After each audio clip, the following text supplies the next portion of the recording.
Hoje a gente vai bater um papo sobre alguns pontos que sempre geram dúvidas para quem investe em ações. Pegamos uns estudos recentes para guiar a conversa. Exato. A ideia é descomplicar um pouco. Vamos falar sobre aquela briga. Preço baixo ou dividendo na porta? Isso. E também dar uma olhada na Copasa, ver o que tem de novo por lá. Sim. E procurar umas empresas que pagam proventos todo trimestre, mas que não são as óbvias de sempre, sabe? Bancos, elétricas. E para fechar, aquele indicador, a liquidez corrente. Perfeito. Então, começando por essa questão do aporte. É uma dúvida muito comum, né? Priorizo comprar mais barato ou pego aquele dividendo que está quase saindo? Pois é, a tentação de ver o dinheiro pingar logo na conta é grande.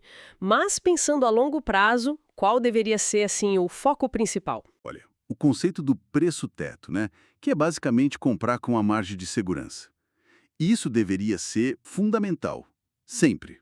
Protege de você pagar caro demais. Certo. Agora, o interessante é quando você consegue juntar as duas coisas. Comprar uma empresa boa, abaixo desse preço teto, e que, por acaso, também está perto de anunciar ou pagar um provento. Isso ajuda a acelerar um pouquinho o reinvestimento, o crescimento da bola de neve. Mas se isso acontece sempre, achar essa combinação? Não, nem sempre é fácil. O mais importante mesmo é, tipo, não cair na armadilha de comprar uma ação só porque o dividendo está vindo. Ah, sim, focar só no curto prazo. Isso. Tem que analisar a empresa, ver se faz sentido para sua estratégia. Comprar só pelo dividendo, ignorando o preço e a qualidade, pode dar muito errado. Entendido, faz todo sentido. E falando em analisar a empresa, vamos para a Copasa, a CSMG3. Nossos levantamentos mostraram umas melhorias operacionais recentes, né? Sim, sim. A Copasa tem mostrado alguns avanços importantes. Redução de perdas de água, que era um ponto crítico, e a inadimplência também caiu bastante, está em níveis baixos. Isso é positivo, claro. Mas e os desafios? O grande desafio, sem dúvida, são os investimentos. Eles precisam investir muito, mas muito mesmo, principalmente em esgoto, para cumprir as metas do marco do saneamento até 2033. E como isso impacta o investidor? A dívida pode subir muito? Exatamente esse é o ponto. Se a gente conecta tudo, a expectativa é que a dívida e a alavancagem da empresa aumentem nos próximos anos. Tem projeção indicando isso até 2029, mais ou menos. Mesmo que ela continue pagando dividendos? Sim, mesmo considerando um payout de 50%, que é o que eles têm praticado.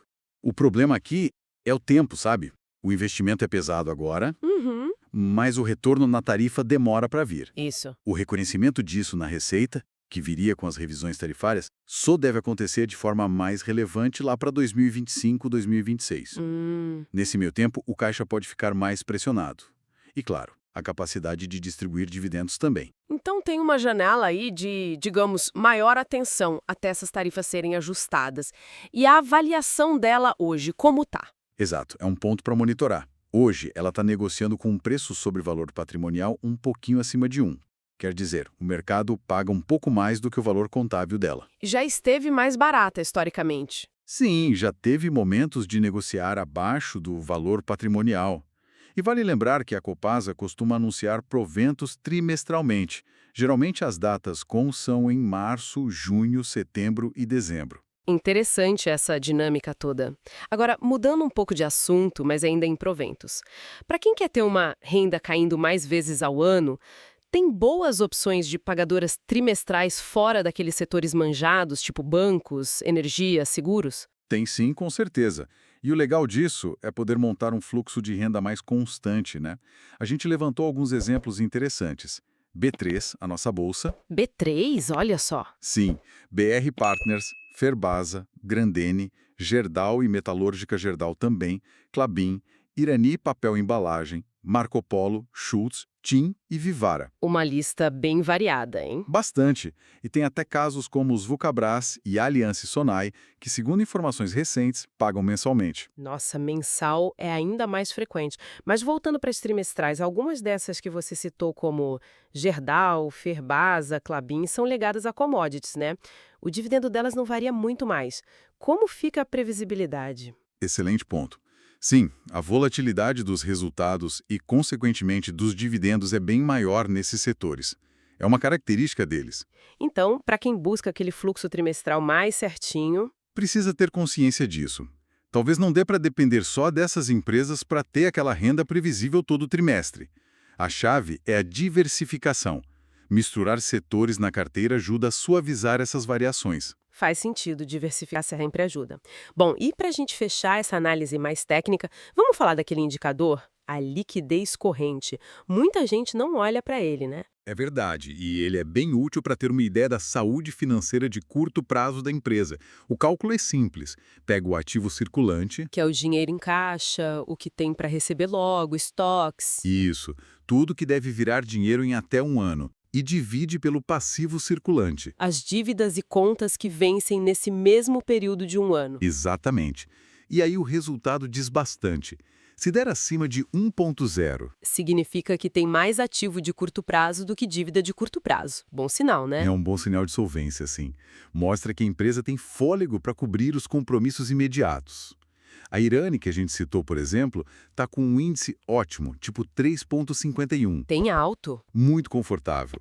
Agora, se o índice fica abaixo de 1,0, Aí acende um alerta. tipo os casos que a gente já viu, como o Oi ou Azul em alguns momentos. Isso. O índice baixo, tipo 0,7 ou 0,35, sugere que a empresa pode ter dificuldade para pagar as contas de curto prazo sem ter que, sei lá, vender algum ativo ou pegar mais empréstimo. Levanta uma dúvida sobre a resiliência dela ali no dia a dia. Mas tem alguma situação em que um índice mais baixo é normal? Ou um muito alto pode ser ruim? Tem sim. Empresas de serviços públicos, como a própria Copasa, que está com 1,22, geralmente operam com uma liquidez corrente mais baixa, talvez entre 0,9 e 1,5. Por quê?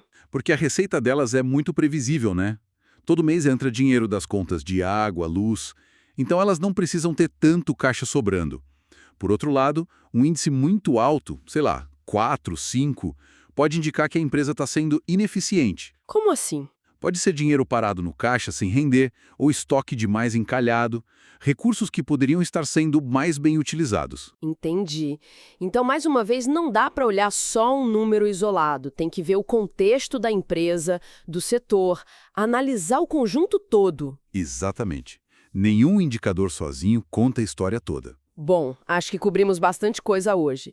Para quem ficou curioso e quer se aprofundar mais na metodologia de investir focado em dividendos, tem o livro do Luiz Barsi, O Rei dos Dividendos. É uma referência clássica, né? Sim, muito bom para entender essa filosofia. E para quem busca uma visão mais ampla sobre investir em ações com foco no longo prazo, tem outros 2 livros que eu gosto muito.